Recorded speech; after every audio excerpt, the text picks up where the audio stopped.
In this video, we see how to use a TI84 graphing calculator to calculate the coordinates of any particular point on a graph. To do that, we're going to study this graph here, y equals x to the power 4 subtract 4x cubed, so on. And we're going to calculate the coordinates of the following points. We're going to calculate the value of y when x is equal to 1. So I want to find out what I'm saying the x coordinate is 1 and find out what the y coordinate is. And then we'll do the same at 0. That's an important one because that allows us to find the y-intercept. We'll also find the x-intercepts on this video. So we'll find the x coordinate here. In this case we know that the y coordinate is 0. And we'll find the x coordinate here. Again, that's another location where the y coordinate is 0. The x coordinate is the part that's unknown. So on the calculator I have put in the equation of the graph, just check to see that's been input correctly. I've put in the same window as is shown on this diagram here from -4 to 5 and a scale of 1 on the x-axis, and on the y-axis from -60 to 60 the scale of 20. And so I'm ready to draw the graph, and this is how it looks on the calculator. And the first point we're going to find is the y coordinate corresponding to 1 on the x-axis. And to do that we're going to use this menu here called the calc menu or calculate menu. To access it we need to press second calc or second trace to get the calc menu. And we're going to use the first item here, number 1, value.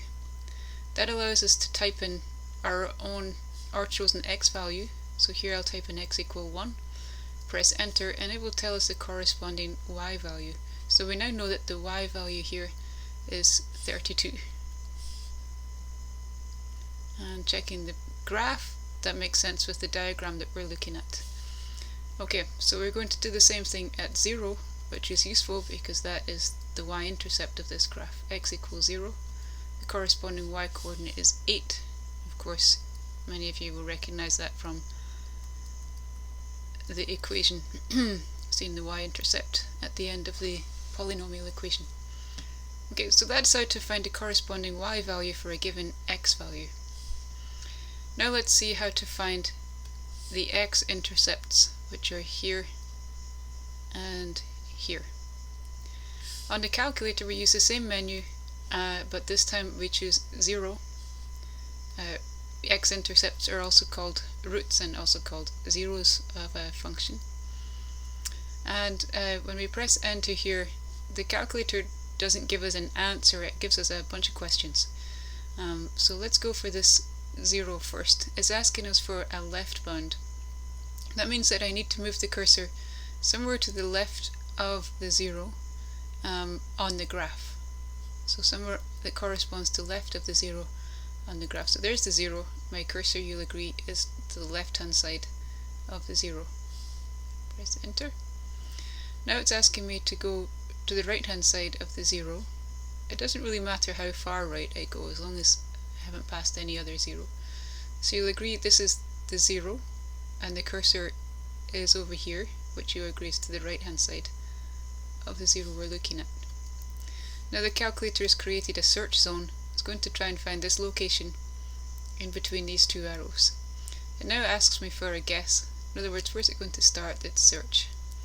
And so I'll move it closer to where the 0 is located and press enter, and it will return me the 0 correct to 7 significant figures.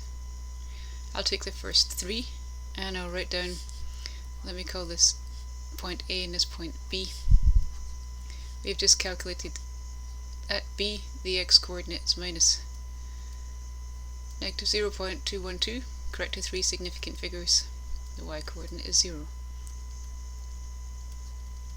And we do the same thing for the point A.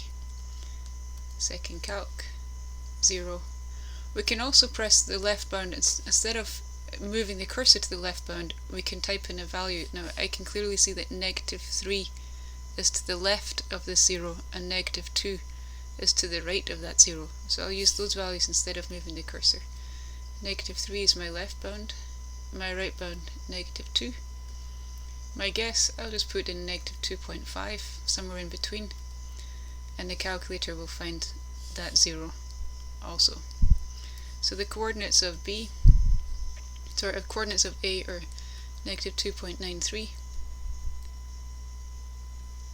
0, correct to 3 significant figures.